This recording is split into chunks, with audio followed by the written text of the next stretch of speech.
So, hello everyone. I believe we are live on Facebook, and I know we have some other folks participating with us. Welcome to this event. I am sorry to report I'm your technical host and MC of this event, which we'll all try to get through. I'm Mayor John Hamilton, and I'll introduce some other folks in a minute who will be with us.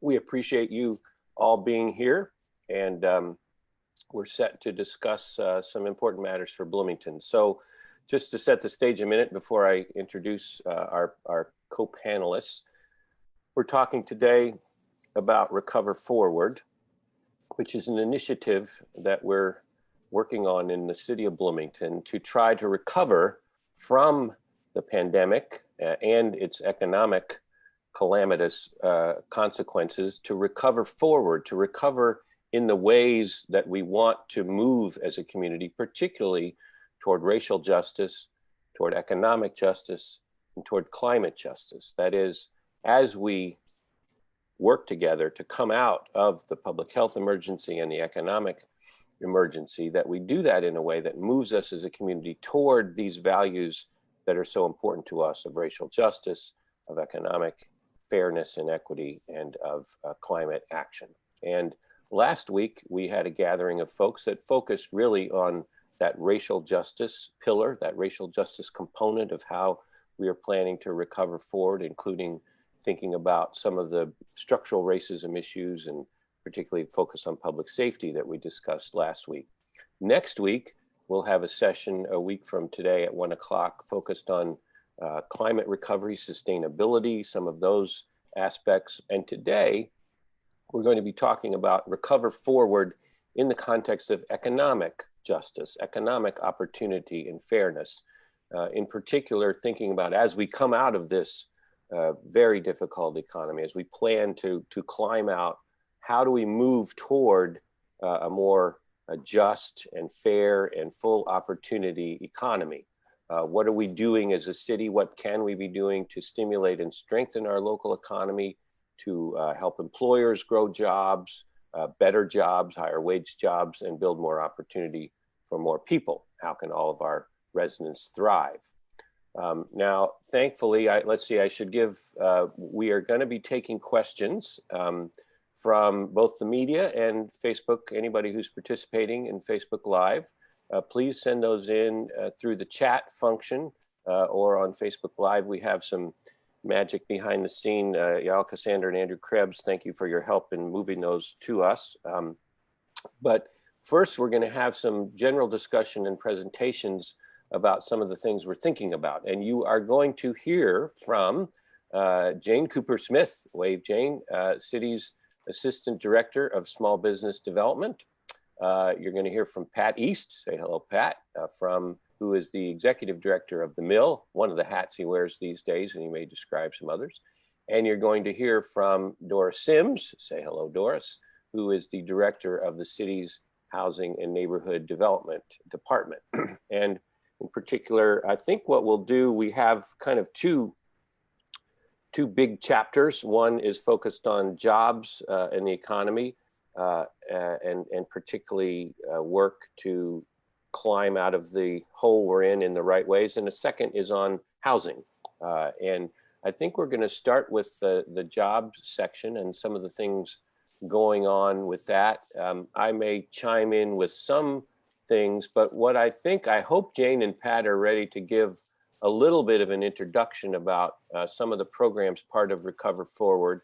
And I may chime in and interrupt with questions, but Jane, are you ready to talk a little bit about some of those components for us? Thank you. Sure, I'm happy to give an overview and then pass to Pat, because I think his piece kind of falls under the job creation component of Recover Forward. So like the mayor said, we're in economically really challenging times, and we're also in a moment where we've learned what systemic economic challenges have led to, a particular set of difficulties, especially for people of color in this country. So we've, there's no direct line to a single solution. So we've come up with a variety of programs to try to work on increasing employment, increasing job skills, and increasing access to these programs.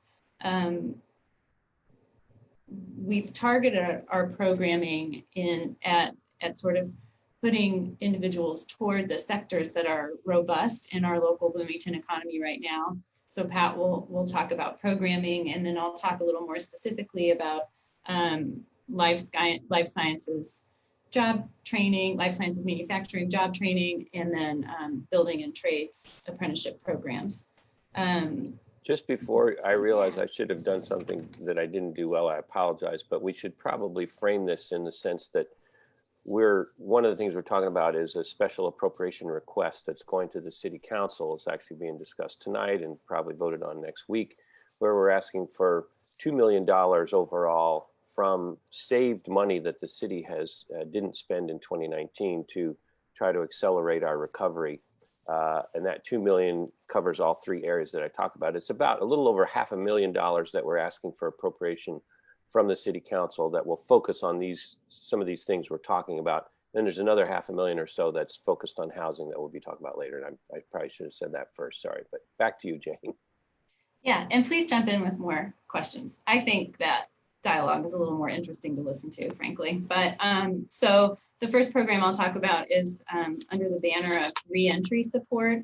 So this program it sort of is an outgrowth of the Brighton B-Town partnership with the Parks Department in Centerstone, which aims to support people in recovery or people who've been experiencing homelessness, or working with Centerstone and getting them employed and sort of back up and running. And I think, Mayor, you might have more experience with that program than me, but it's been successful, and I think it's been beneficial to the participants.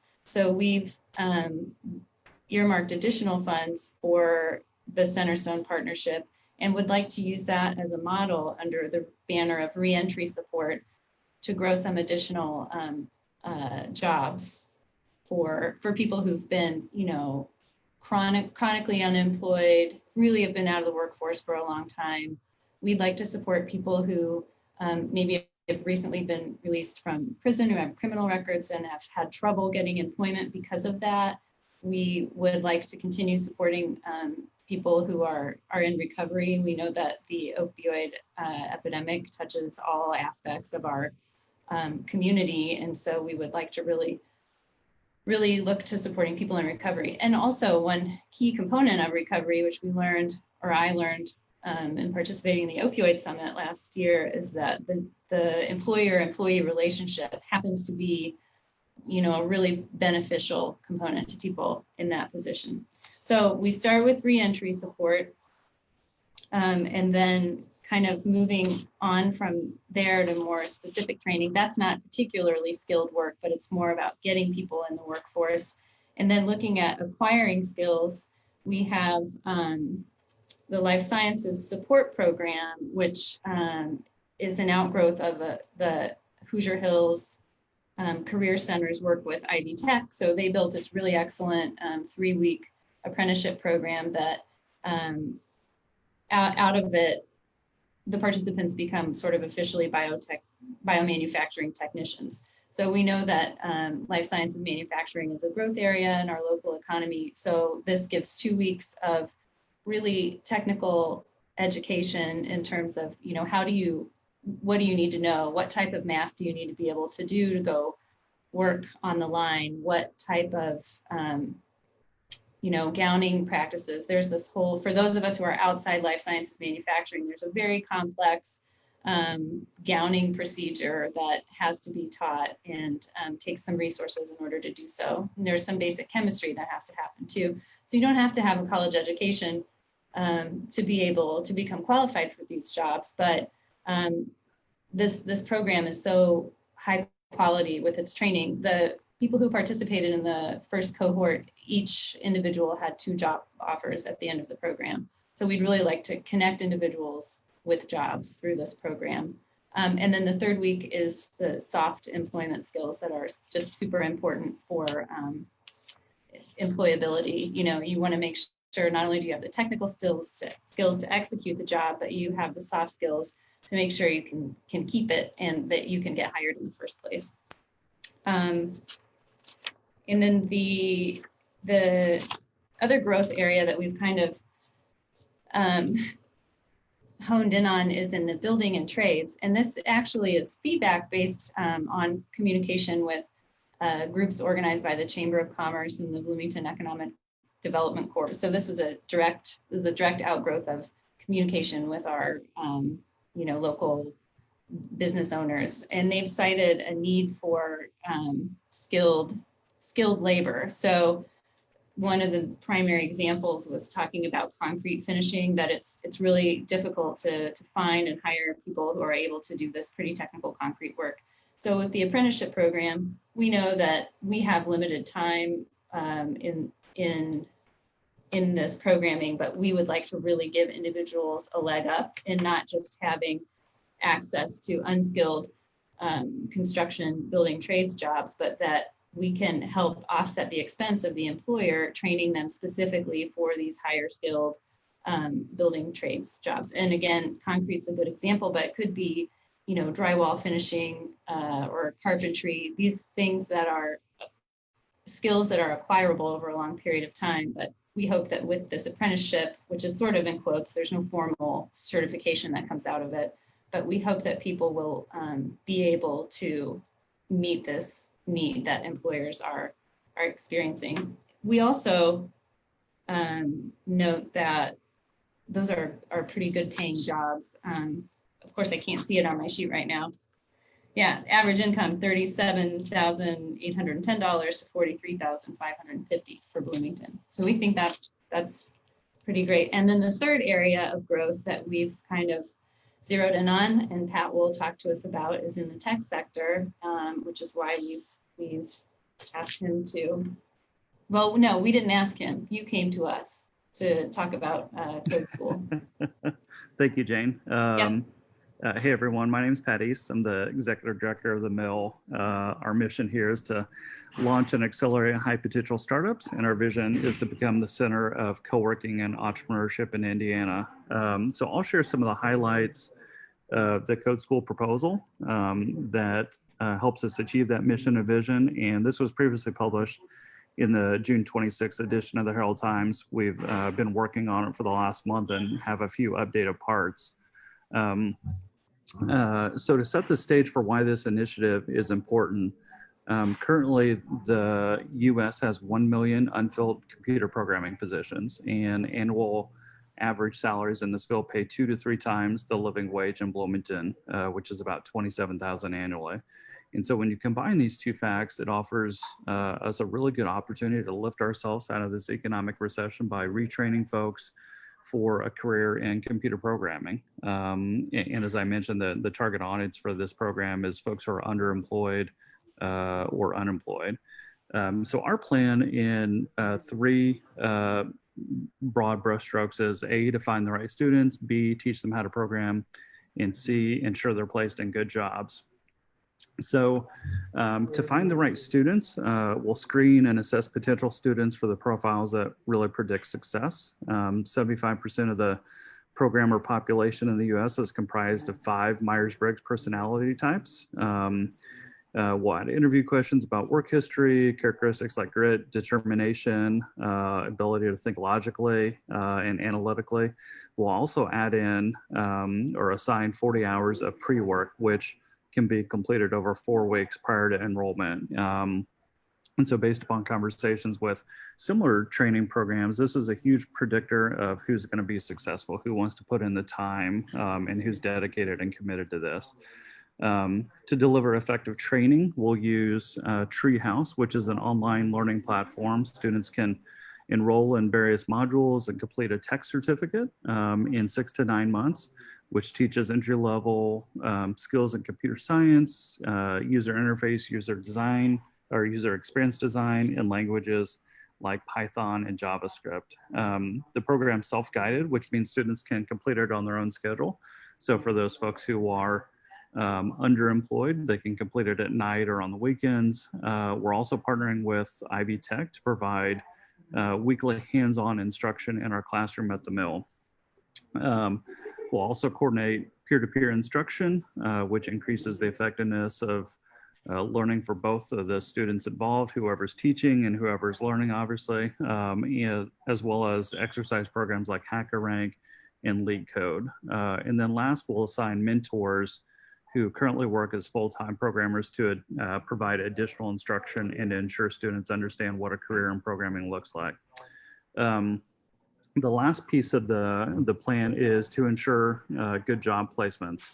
So we'll hire a program manager who will market the training, find good candidates, and screen them. During the program, students will need to hone their soft skills to land jobs. So this person will act as a guidance counselor and liaison with the Walter Center for Career Achievement at IU. They'll do resume reviews, mock interviews, and career coaching there.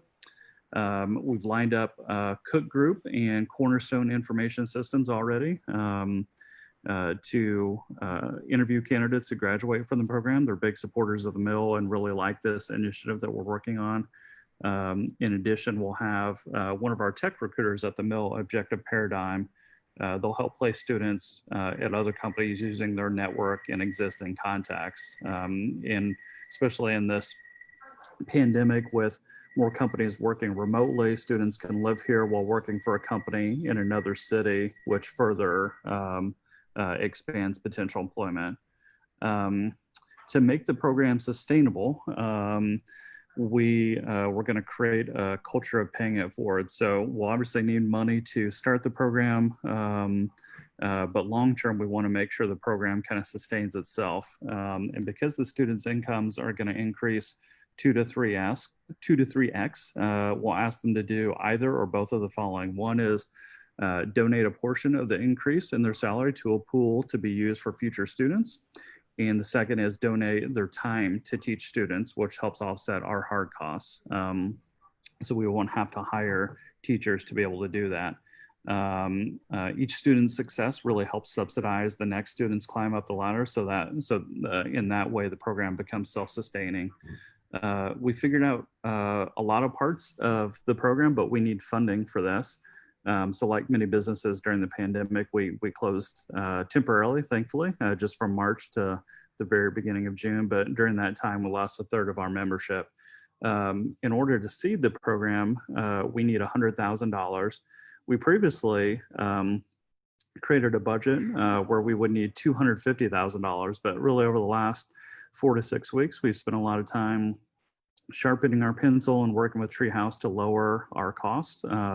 So this $100,000 supports 120 students and would be spent for online learning, for the online learning platform, Treehouse, hiring the program manager, and expenses related to marketing and recruitment. It also allows us to charge only $200 to each student and provide up to 20 laptops for high need students. And I guess really just to close, this program really has a transformative potential for struggling families, individuals, and really the entire Monroe County economy. Thank you. Thank you so much, Pat and Jane. And I'm going to follow up with just quick questions to add, and then we'll shift to housing, and then we'll open it up wide to questions for everybody. But Pat, just following up for you, if you can just quickly maybe make a couple points that I know are lurking, one of which is you've spun this off in some ways from a Louisville project. I think you've learned from that. And second, from your experience in the mill, how does this connect with kind of the tech jobs and companies here in the mill? And then Jane, I thought maybe you could add just a little bit about particularly that Centerstone program. It kind of has the impact of the work that they're doing is kind of public improvements, right? A lot of it's almost like a conservation corps or something. But Pat, why don't we go with you first, and then Jane, and then we'll switch to housing. Okay. Yeah. So the program that we're doing here is not the first time this has been done elsewhere, right? So we wanted to find a model where other folks have done it. There's a program in South Carolina that the state has run. There's a program in Chicago that city has run. The closest to what we want to do, which is having a more sustainable program that's started by city government but becomes self-sustaining over time, is a program out of Louisville called Code Louisville. And they also use the Treehouse platform. And so we talk with them quite a bit about how to make sure that we learn from their mistakes and we shorten our learning curve. We figure out the right students um, uh, to attract and to recruit, and how we staff it with the right people to teach folks. The person that's teaching their program right now is a former student, and they said that former students actually end up becoming the best teachers, not only because they have those skills now, right? But they know what those students are going through. It's different than maybe what people go through in a traditional four-year setting where they're still figuring out their lives. They have their college paid for. Folks are going to be going through this program on their own, maybe with families with bills to pay, and so their life circumstance is different. And so, so I think having a teacher ultimately that understands the life stage they're in is really important. And I already forgot your second question, John. I'm sorry. The connection to the current tech The sector mill. and your experience Yep. with the mill members and such. Yeah. So, one thing that we're trying to do at the mill, our mission here is to launch and accelerate high potential companies. And to be able to do that, we need more developers. Developers are the ones who actually code and program all of the things that are built at the mill. Certainly, we have non-technology, non-software companies here, but about half of the companies here are technology related. And so, the more programmers we have here, the better. Bloomington, as well as most communities, actually does a decent job of creating programmers through our school system, through IU, through Ivy Tech. What we don't do a good job of is actually retaining them here. So we train them for other cities and they move out to the coast, which is not dissimilar from it's not dissimilar from other cities. We need to do a better job long-term in keeping those folks here, and initiatives like the mill where like-minded folks can be around each other certainly helps. In the short term though, retraining existing folks to be able to work in these developer positions, to be able to help our startups is certainly key. The more talent we have here, the more builders we have here, the better. It's very much akin to, folks at IU Health. They're constructing a new hospital. The folks they have to hire there are builders, right? We need our builders here at the mill, and those builders are programmers. Great, thanks. Jane, just to add a couple things that we mentioned. Yeah, I actually, Mayor, if you don't mind, Peter Dorfman submitted a relevant question. Sure. What can be done to raise the low wages for people who don't have tech skills but are working in service jobs?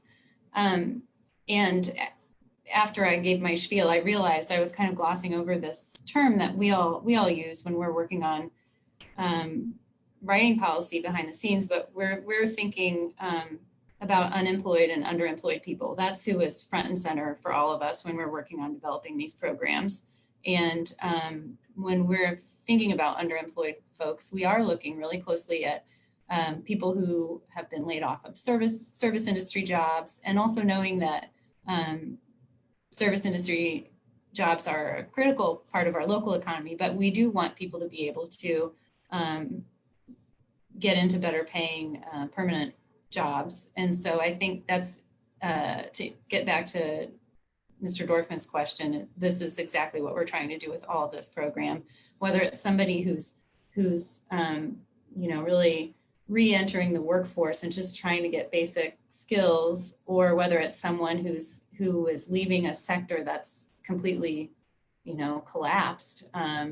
Some of our service establishments have not even reopened since March. So now that the UI payments are, I think they finished last week or this week. Unemployment benefits, yeah. Yeah. Those people have to come up with a new strategy. And I think we've tried to be sensitive to that in the development too, which is especially why the building trades program is appealing. It allows the person who's doing the training to be part of the workforce, earning an income while they're acquiring skills. So we did try to be sensitive to that. Great.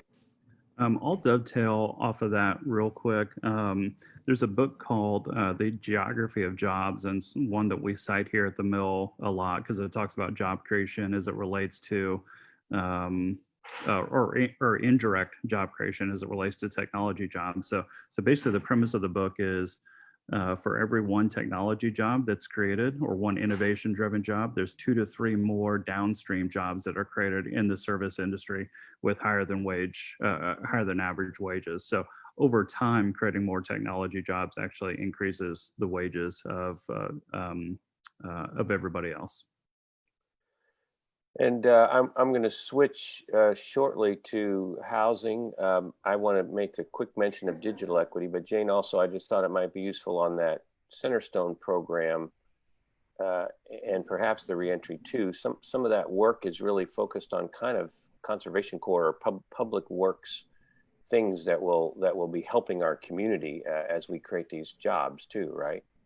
Yeah, I mean, I definitely see the work that's completed by Brighton B-Town as benefiting our community at large. I mean, if that's what you're driving at. Yeah. We all, yeah, it's for all of us in a way.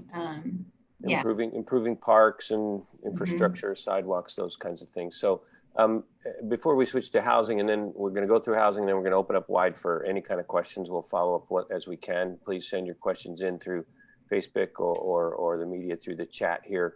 I just did want to mention we actually released today the results of a digital equity survey that was, I think, conducted in April, timely in a way, to look at the availability of the digital infrastructure in our community, challenges, problems, and that survey was released today. And one minor piece in terms of money, about $35,000 in the Recover Forward, is meant to just start responding to some of those needs where we now have some data that we didn't have before, showing who and kind of what sectors of our community may be missing access to the internet, what it means to them and their households for employment, for education, for life.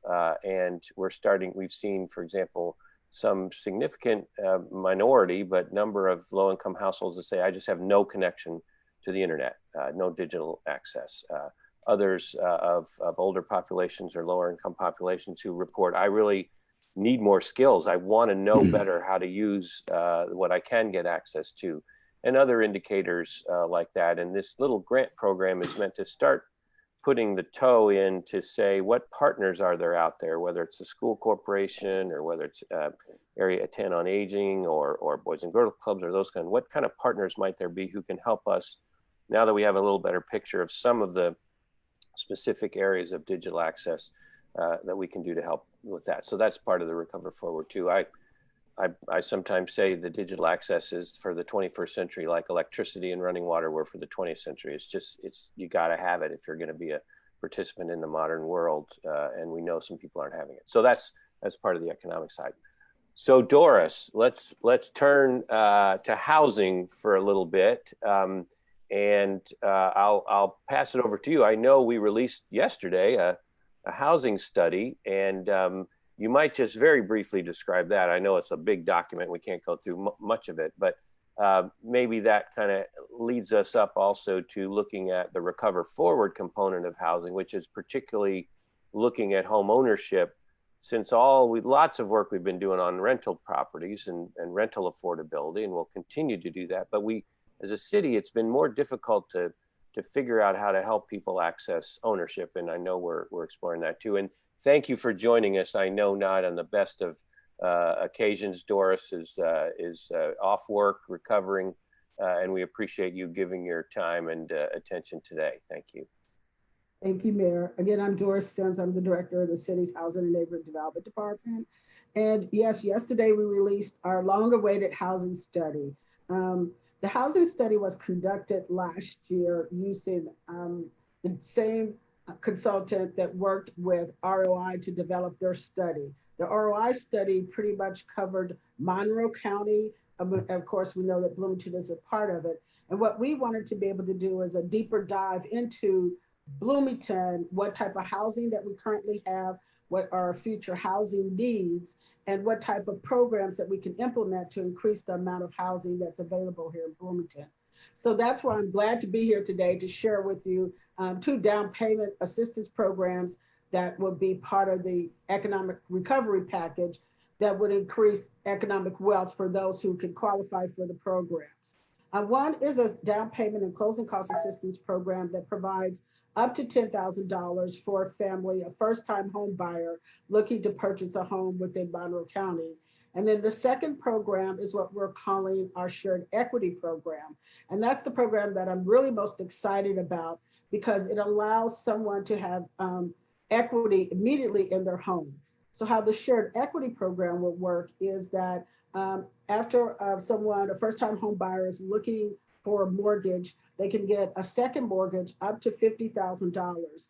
And that would help to eliminate PMI or property mortgage insurance. And so what that does is that lowers the person's monthly mortgage cost by not having to pay PMI, but on the same token, it gives them instant equity in the property.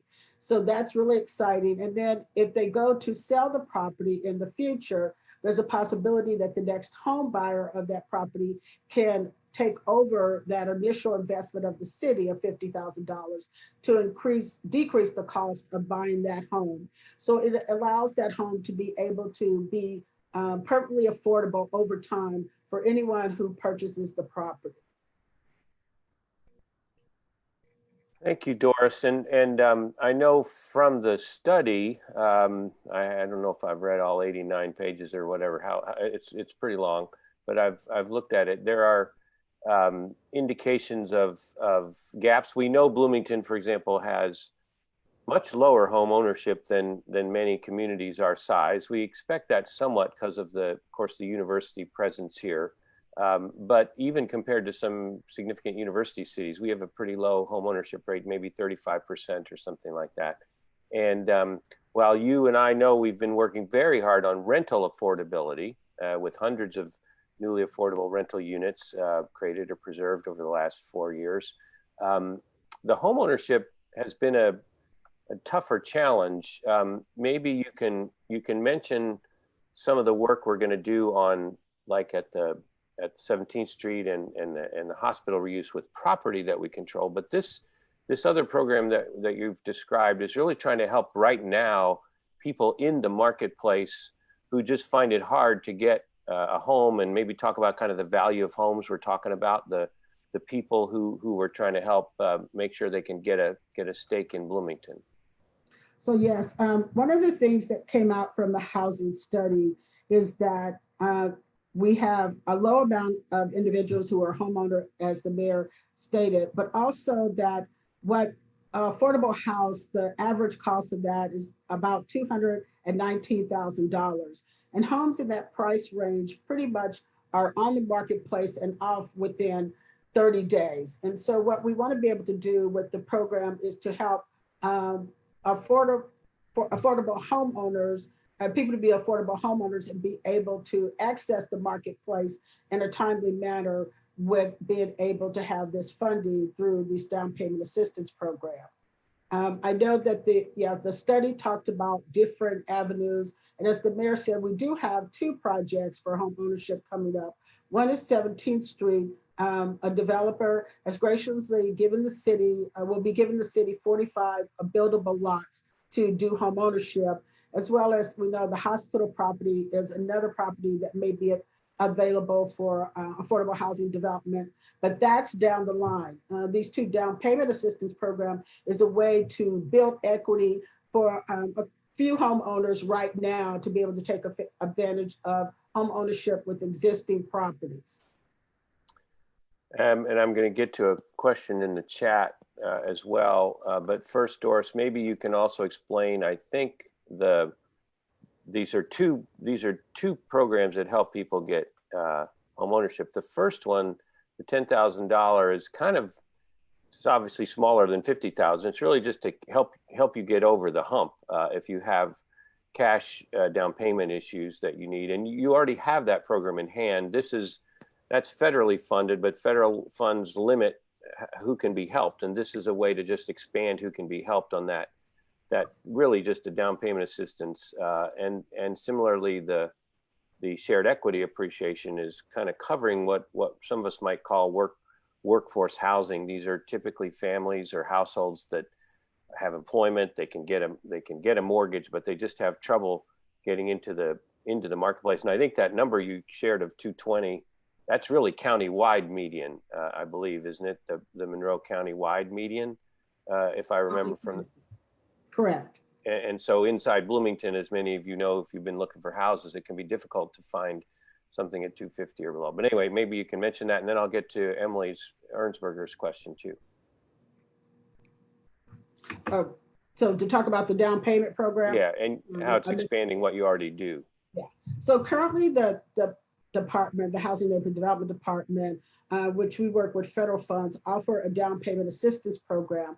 But because they're federal dollars, they limit how the income level of a person who can qualify. And so we can only serve people who are 80% or less of median income. And what's good about the down payment assistance program under the economic recovery program is that anywhere between 81% and 120% of median income can qualify for that $10,000 down payment. And usually, as like the mayor stated, these are people who need just a little more additional funding to help maybe with some closing costs that they may have $1,000 towards closing costs, but maybe they need actual $2,000, and maybe help them with a down payment of maybe an additional $2,000. So that's how this program funds them and be able to help them to build economic wealth as well.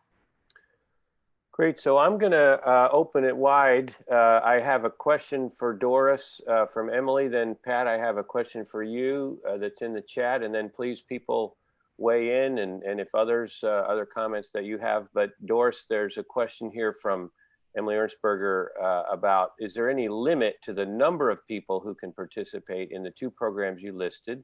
And how much money is going to those programs? Again, that's just for this 4-month period that we're trying to fund right now.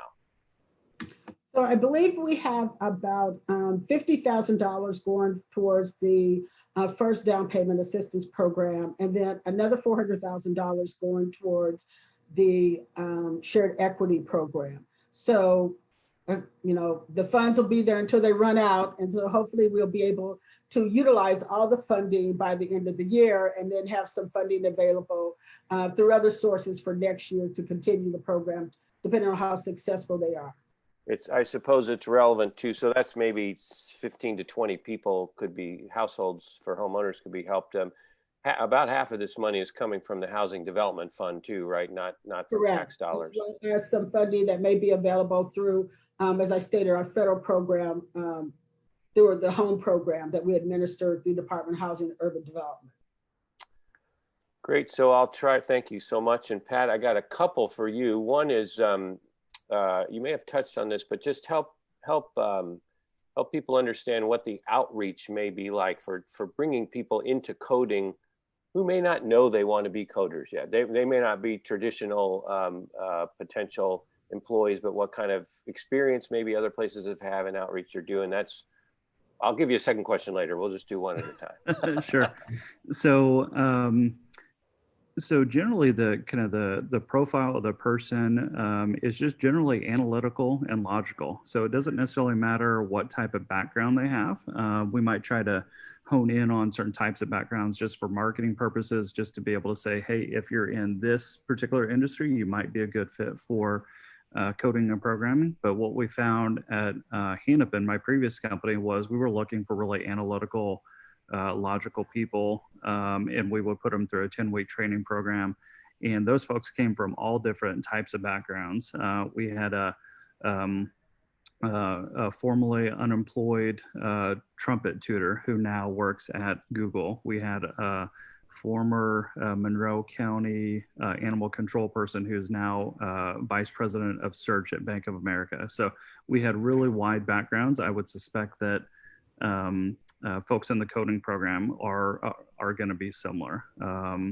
And so, when we look at kind of who to target, We want to try to cast a wide net as possible through newspaper advertising, through radio advertising.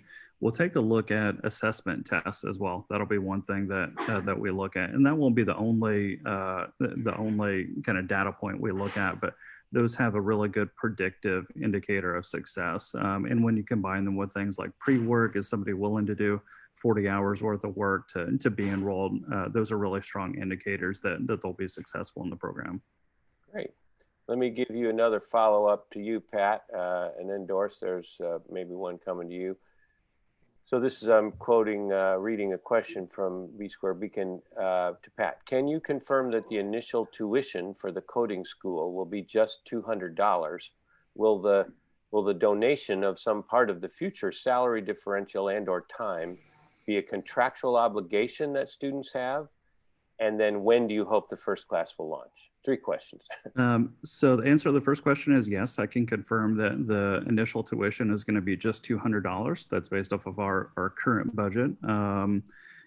It was previously, I think, $800. So we were able to whittle it down quite a bit. And so our team has worked really hard over the last 6 weeks to figure out how to make the program more equitable for as many people as possible. The donation, that culture of kind of pay it forward that we're trying to create, that's going to be purely voluntary. Our previous version of the pay it forward program was going to be contractual through an ISA, which is an income share agreement. It's becoming more and more popular at traditional colleges and universities where you contractually agree to pay a percentage of your salary based upon the school waiving initial tuition. And what we felt like we really wanted to do was not hold people contractually to that, to make the program more open and equitable for everybody. That we're going to simply foster a really, really strong culture of pay it forward and really emphasize that for these students who graduate and get jobs that pay to 2 to 3 times as much as what they're currently earning now, they were able, they had that opportunity because somebody else paid it forward, right? The government is putting in money for this, and to make the program sustainable for other students, they need to hopefully pay into that as well. And it's not just an actual donation, right? We want people to donate their time as well. So if somebody is not able to donate part of their salary increase, they can donate time. And the last question is when we hope the first class will launch. So that's depending upon when we get funding. So really, as soon as we get funding, we're ready to get started with everything. If it looks like we're not going to be able to get funding within, say, the next 2 to 3 months, we might start the program on a much smaller scale with some dollars that we do have. So instead of 120 students, we might start with 10 students, for instance, because we do want to get started just as soon as possible. But as soon as we can secure the $100,000 of funding, that's when we'll start marketing the program, and we'll be able to start the cohort shortly after that. Great. Anything you want to add to any of that, Jane? We haven't directed a question to you, but. Well, I always like to promote BUEA programming. And I would just point out that if what is BUEA? Well, the BUEA is the Bloomington Urban Enterprise Association, and it is a zone that was set in 1993 to be, it was just targeted for economic stimulus. And so there are certain tax benefits available to businesses within this geographic footprint. And then there are certain benefits available to residents who live in this area. And for residents, there's a scholarship program that totals $1,200. So if you were a person who happened to live in this area that stretches from, about 17th Street down to Country Club, west of Walnut, you could apply for really low barrier funding to apply to the code school. So you could get your $200 covered, but it's not limited to that. I mean, you can apply it to any training that you're working on. Great. There's a follow-up to me saying, how soon after the city council approves the appropriation would it be able to get into the coding school? And the answer to that is very quickly. These are funds that are actually in the city budget coffers, but they need to be reappropriated. But if the appropriation ordinance is passed in a week or two, which is what we hope, excuse me, that could get to the coding school within a very short matter of weeks, I think. So we hope that would start this fall. Pardon me, I have a little cough. Let me just mute while I cough so you don't all have. So Doris, can you talk a little bit about this in our world, this 80% AMI and the federal focus on below 80% AMI, which is completely understandable to help kind of the lower income get into home ownership. But can you talk a little bit about the experience of the volume of that program in home ownership versus what the 80 to 120 may open up? And I realize we probably also ought to mention the Osage Place and Habitat homeownership as an opportunity that's coming too, separate from this, but maybe you can talk about both those. So through the hand department, we do a class called a home buyers class. And as part of our home buyers class, we teach about the home buying process for first-time home buyers, but also as part of that class is where we get applicants who are interested in our federal down payment and closing cost assistance program. And a lot of times people take the class interested in the down payment assistance, but then come to realize that they may be just a little bit outside that income bracket of 80% of AMI to qualify for down payment assistance. So with the new program being between 81 and 120%, it'd still be able to help a new group of first-time home buyers to be able to get into the home buying process that in the past with our federal funding, we have not been able to serve at all. And so we still do have a home buyers class. The next one I'll put a plug in is in September. Starts the second week of September, and open enrollment opens up next week. But that's a good class for people to take to learn about the home buying process. But also, you know, we have a housing counselor on staff who can talk to someone who's interested in any of our down payment assistance programs and how that it would benefit them. Great. And I would just mention, you know, I think with these programs, sometimes households find that their cost of ownership, particularly with these kind of shared appreciation and down payment assistance, if you can avoid the need for private mortgage insurance, that your housing costs can be no higher as an owner than they are as a renter in this market for similar quality housing. And so that's really important to deal with.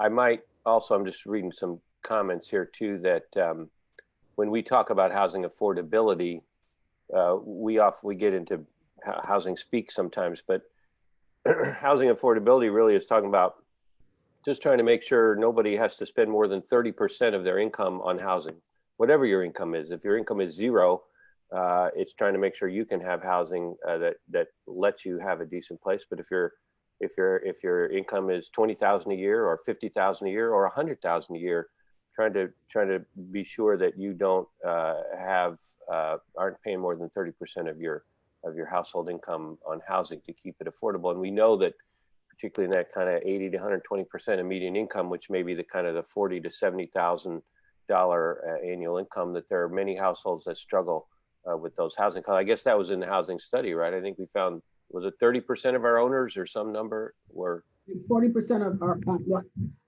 40% of homeowners are cost burdened, and that means that they pay more than 30% of their income, as the mayor said, for housing costs. And that's just a baseline for whether you are a homeowner or whether you rent. No more than 30% of your income should go towards your housing costs. Great. Well, I want to offer, if there are any more questions, people are welcome to raise them. I want to kind of circle back to where we were at the beginning and just kind of framing this, that what we're talking about with Recover Forward is trying to do the things that city government can do. And there are only so many things we can do in the context of a major national economic collapse and the challenges that we have. But what are some steps that city government can do, both in the short run, like we're talking about, but also leading to the longer run that can help us recover more quickly so that fewer people suffer the economic deprivation or even personal challenges that can come, to help us climb out of this hole, but also to climb toward the directions that we want to go toward: more racial justice, more economic justice, more climate responsibility.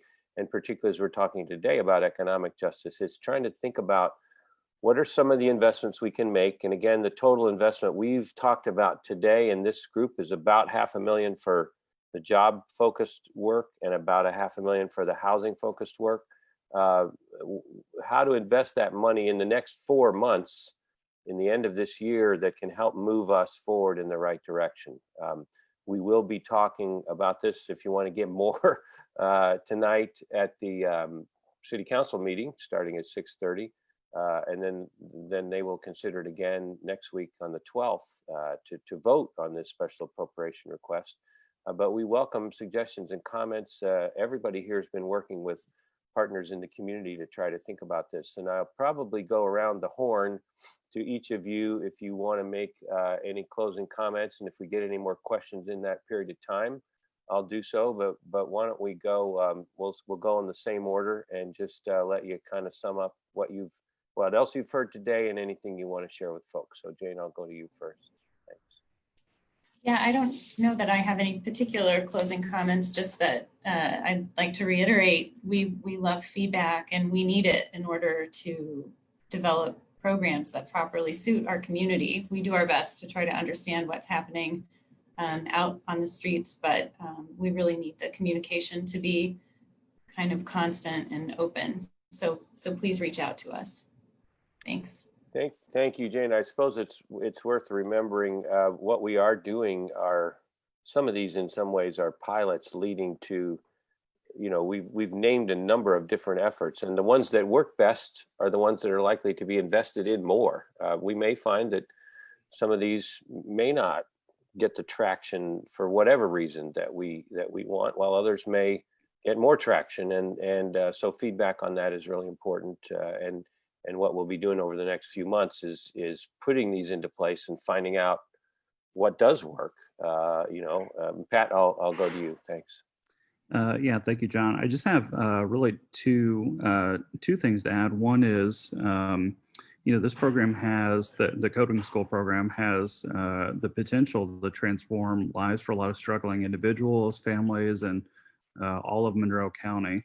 So, we worked really hard at the mill to come up with this idea, to bring it to life, and especially to reduce the budget on this. So initially we asked for $250,000. We spent the last 4 to 6 weeks really sharpening our pencil, working with Treehouse to reduce costs, and we've lowered it to $100,000. And so we hope that by doing so, it increases the chances that this will all be approved by City Council. The second thing I wanted to add was there was a question earlier from Peter Dorfman about what Bloomington is doing to support and attract remote workers. And specifically, he mentioned a program called Tulsa Remote that actually pays people to move there and be remote workers. So I wanted to comment on that. First, the mill is the perfect place for remote workers. If you haven't been here, when you first walk in, you'll see that the architects just did an amazing job transforming this century-old furniture factory into a center of innovation for the current century. Nobody walks in and says, "Ugh, the mill. I would hate to work here. I hate all this natural light. I hate the original wood floors. I hate the exposed red exposed brick." And so I think just by having a 19,000 square foot facility here like this, that's a huge attraction. We're seeing a lot of folks from Kelly already spending a lot of time here this summer as they are doing their internships, all virtual this year. We've had a pretty big increase in Kelly students doing those, and we would expect some of that to continue on through the fall. Specific to the program like Tulsa Remote, so we've actually tried to contact these folks for the last 3 or 4 months, and when I saw the question first come in, I went to their website to see if there was any new information on there, And it looks like they're now funded by a foundation. So previously there wasn't, it didn't seem like there was a benefactor. So that's something we're going to look into again. We've heard really good things online about the concept of paying people to move to a city. Anecdotally, we haven't heard really great things about the program itself, or similar programs about paying people to work there. I do think in concept, though, it should work, right? Bloomington has a really great quality place. You can buy a lot of house here for very little compared to the coast. It's a great place to raise families, and so we think that conceptually it should work. But we need to contact those folks. And now that I see that they've got a benefactor, it might be a little easier to get in touch with them. So we have looked into that, but haven't got very far. But we'll try again. And thank you for the question, because that prompted me to take another hard look at it again. Great, thanks, Pat. And Doris, I'll let you wrap up if you have comments you want to make. Thank you. First off, I want to put in another plug for the housing study that was completed. You can find it online on the city's webpage under our affordable housing strategy page. The housing study has a lot of good information that's not only good for residents, but for anyone, developers, bankers, even employers, because it covers the demographics of our community, how we see Bloomington will grow over time. And then it talks about the housing that's actually needed. It talks about the different themes of housing that we have here in our community. And it also offers input on some programs that we can implement to assist in the growth of housing within our community. So that would be a great resources for a lot of groups and entities moving forward. And then finally, the 2 down payment assistance programs. I think those are 2 great programs. As the mayor mentioned earlier, we have implemented or have that type of program already in the hand department, but this will allow us to service a larger income level of households who are out there looking for housing within the Bloomington community and just need that extra assistance to be able to realize the dream of home ownership. Thank you very much. And I'll just bootstrap on that, Doris, kind of making the reminder comment that as the city continues to thrive, which we hope and do all we can to ensure that, there is a challenge of making sure we retain equitable access to people. You know, the word gentrification is a real challenge. We are the most expensive housing market in the state. It makes it difficult for people sometimes to live and work and raise their family right in Bloomington. And that's a challenge economically, kind of from the equity side. It's also a challenge kind of in our climate footprint. If we can't let more people who work in our community live near where they work and play and get educated. So all this is kind of linked together. I probably should have said at the beginning, these 3 pillars of racial justice, economic justice, and climate justice very often intersect and interact in ways, and much of what we talked about today is true about that for these jobs programs in the housing. We did get a little question I know we didn't get to, but I'll try to just touch on it, asking about eviction and some of the challenges. And it's absolutely true that the best thing you can do to support housing is not have anybody get evicted from housing that they already have. The county is doing work already. They've appropriated funds county-wide covering the city and the county through the township offices, which is kind of a basic infrastructure for the protection against eviction.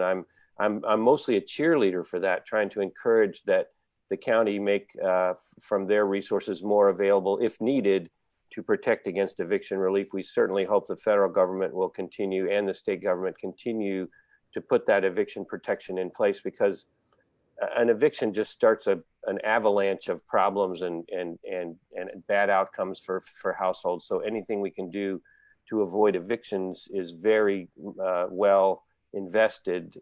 So we certainly stand ready as a partner in that, but the basic infrastructure for that is kind of from the county through the township trustees offices, which they've begun, and I'm encouraging that be strong and as much available as needed. So we're right up against the hour. I'm going to thank again Jane Cooper-Smith, Pat East, Doris Sims for your participation in here, everybody who participated, Recover Forward is continuing to try to think about how do we as a community climb out of this challenge, point the directions we want to go, and these short-term, near-term investments that you've outlined are really helpful to understand some of the strategy with that. So you can give us more questions on Facebook or through the mayor's office if you want.